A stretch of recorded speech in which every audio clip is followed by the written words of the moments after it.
Hi, my name is Nathaniel Kessler, and tonight I would like to talk to you about why we as Kansas citizens should encourage our senators to pass House Bill 2182, Legalizing Industrial Hemp for Farmers. This bill was proposed by Representative Willie Dove. Before I get into the reasons of why we should have this bill passed, I will give a brief background on industrial hemp versus marijuana. Marijuana is the plant Cannabis indica. It is mainly harvested for its psychoactive ingredient THC, or tetrahydrocannabinol.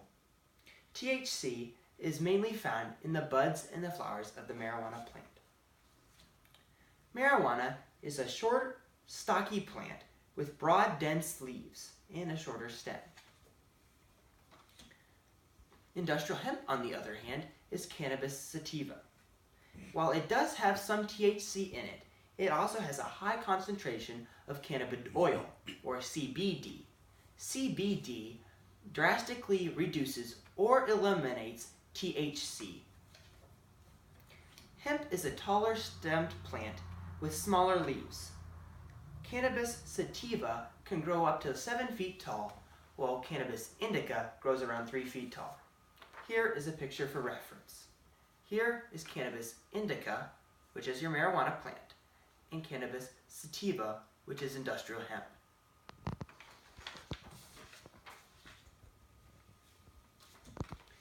Here is a brief background on industrial hemp's legality. In 1937, the Marijuana Tax Act was passed with the understanding that industrial hemp would be kept separate. However, during the 1950s, production slowed down dramatically because of government harassments, interference, and other factors that made other crops more desirable. In 1970, Controlled Substances Act reads, the 1937 definition for marijuana was lifted from the existing statutes and adopted with no debate on the language excluding sterilized hemp seed, hemp fiber, and hemp seed oil from regulation. This comes directly from the minutes of House Bill 2182 itself. In 2004, the Ninth Circuit Court of Appeals ruled that the DEA could not attempt to control hemp seed, fiber, and oil, for they were not part of the 1970 Controlled Substances Act. Here are just a few of the many reasons why we should pass House Bill 2182. It is almost impossible to get a high from industrial hemp. The methods needed to extract THC are not in any way cost-effective or efficient. April Lutenbuehl of the California Geographer said in 2001, quote, hemp contains less than 1% THC, or tetrahydrocannabinol, the psychoactive ingredient in marijuana.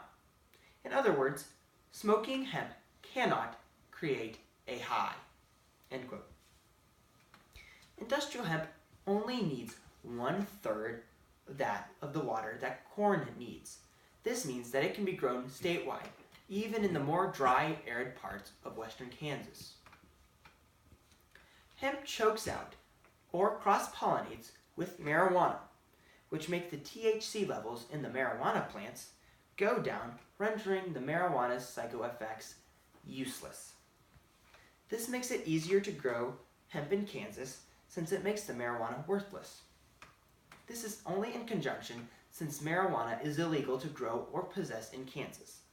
This makes it harder for farmers to try to circumvent the laws and makes it easier for officials to enforce the rules.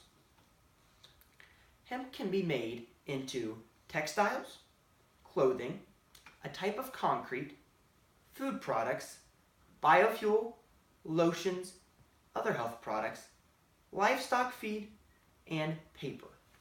This is a sample of a superfood bar that is created with hemp as a protein source.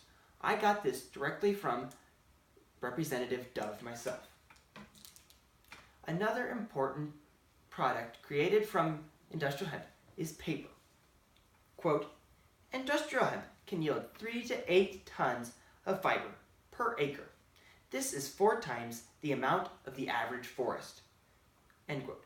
This directly comes from the North American Industrial Hemp Council's website.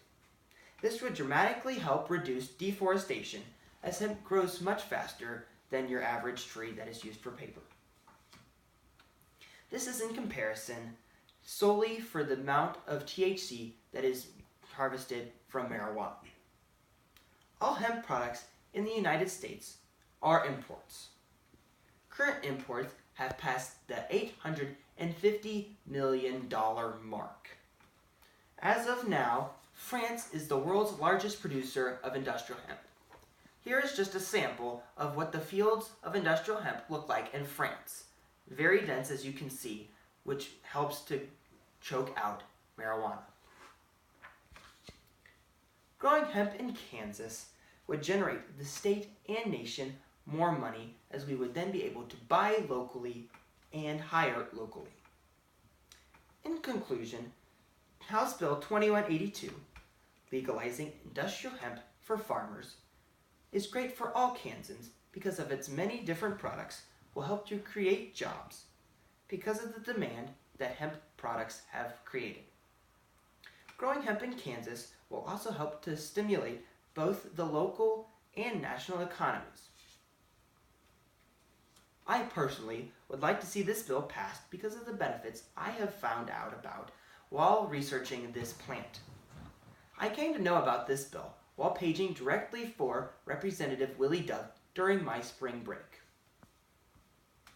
If you would like to know more about industrial hemp, I have put several links in the description below about industrial hemp. I've also linked the Ninth Circuit Court of Appeals ruling on the 1970 Controlled Substances Act about industrial hemp. If you would like to see this bill passed, make it known by encouraging your local senators by clicking on the kslegislators.org link in the description below. Thank you for your time.